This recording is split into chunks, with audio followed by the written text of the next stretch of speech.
Good afternoon, Cross Timbers. Today is Wednesday, March 27, 2013. This is Texan TV News from the Tarleton State University campus in Stephenville, Texas, and I am Kelley Rumsey. In today's headlines, Myanmar authorities enforce new emergency law after anti-Muslim religious violence spreads. Board approves funding for OA grant building construction. Tarleton hosts third annual Invitational Band Festival. Glen ISD seeks to replicate Granberry's Meal program for children in need.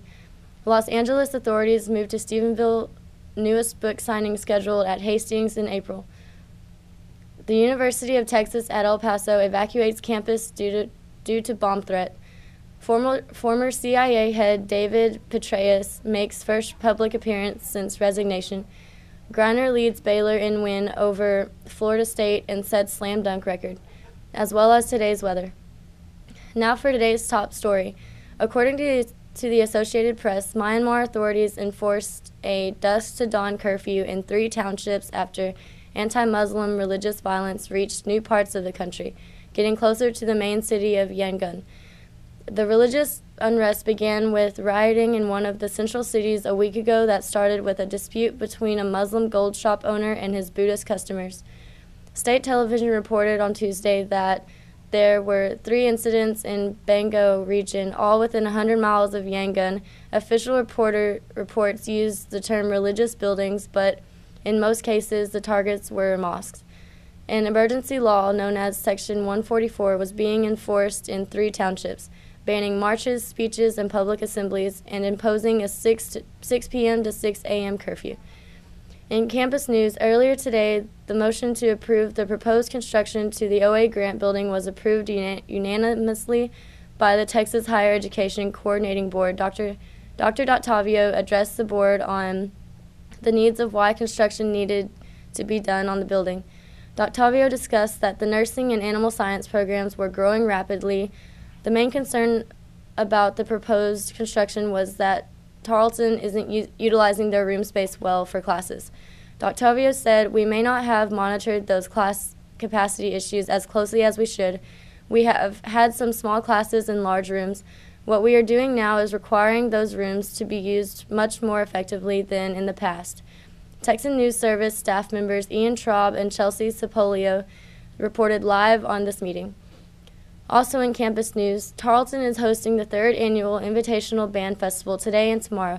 High schools and colleges from all around Texas, as well as Tarleton's own symphonic band, are gearing up to participate in the event. Texan TV News was at Tarleton's band practice yesterday evening and had the opportunity to sit down with Clayton Alton, a percussionist and the student technical advisor for Tarleton's band.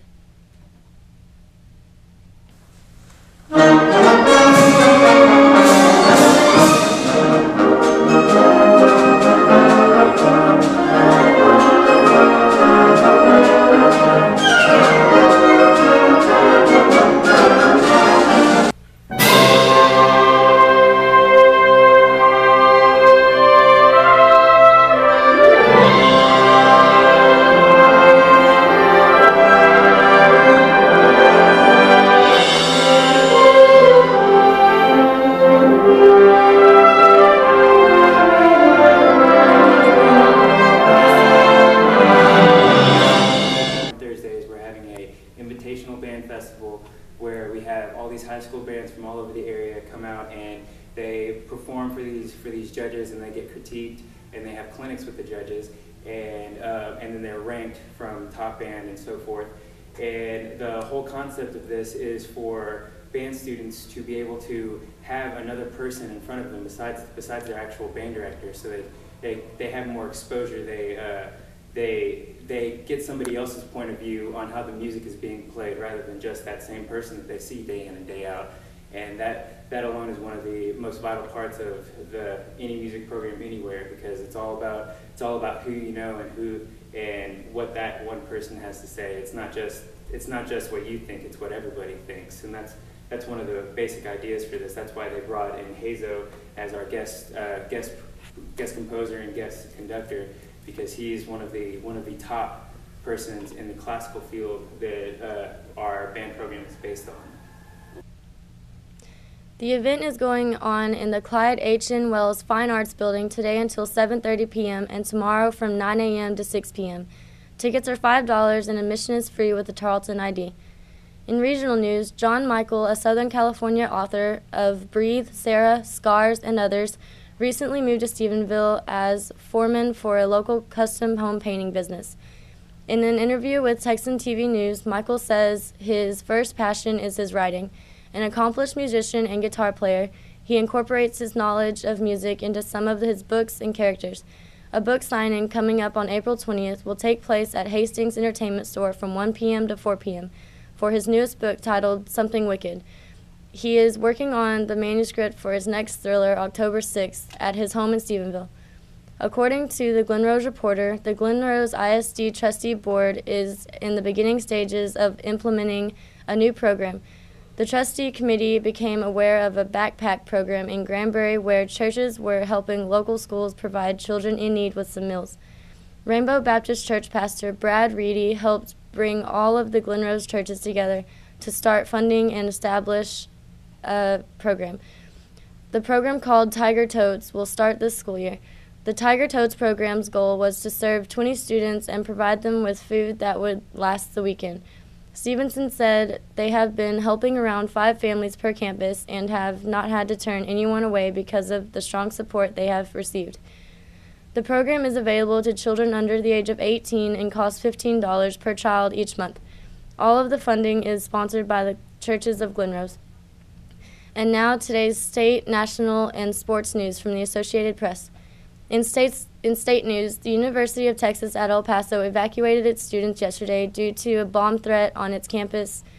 Police refused to comment on the status of the ongoing investigation, but said the campus seemed to be safe. Students and members of the staff say they received text messages around 2 p.m. advising them to leave campus. Traffic surrounding the area was congested due to the large student population trying to reach a safe distance. The evacuation was called a precautionary measure by University Police Chief Cliff Walsh.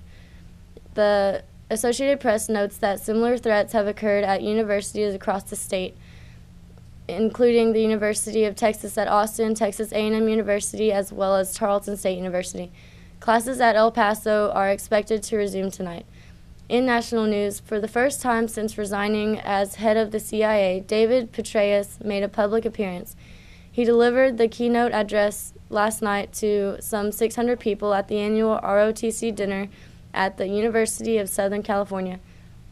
The New York Times reported that his speech included an apology for the circumstances that led to his resignation, stating that he exercised poor judgment and that such conduct from a husband and leader is not acceptable.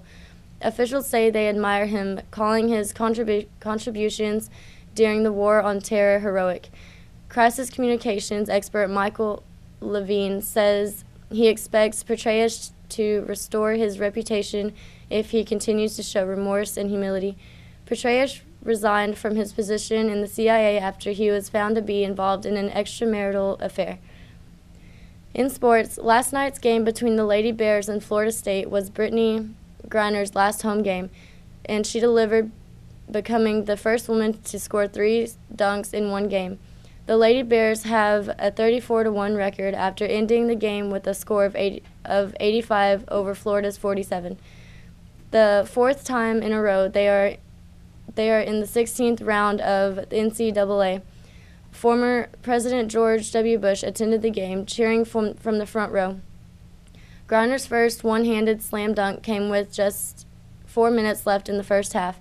The next 2 dunks came within 79 seconds of each other during the last 7.5 minutes of the game. Griner embraced Coach Kim Mulkey and enjoyed the standing ovation she received. Their next game is against Louisville in Oklahoma City on Sunday. And in weather, according to the Weather Channel, today's forecast calls for a high of 72 with a low of 48 and high winds. Today's broadcast was produced by Ian Troub, Chelsea Sepolio, Alyssa Wynn, Laura Jokel, Kate Murphy, Darius Pegues, and Rachel Peoples. You can follow the Texan News Service on Facebook and Twitter and check out our website at www.texannews.net. I am Kelley Rumsey. Tune in tomorrow for the latest news from the Tarleton State University campus in Stephenville, Texas.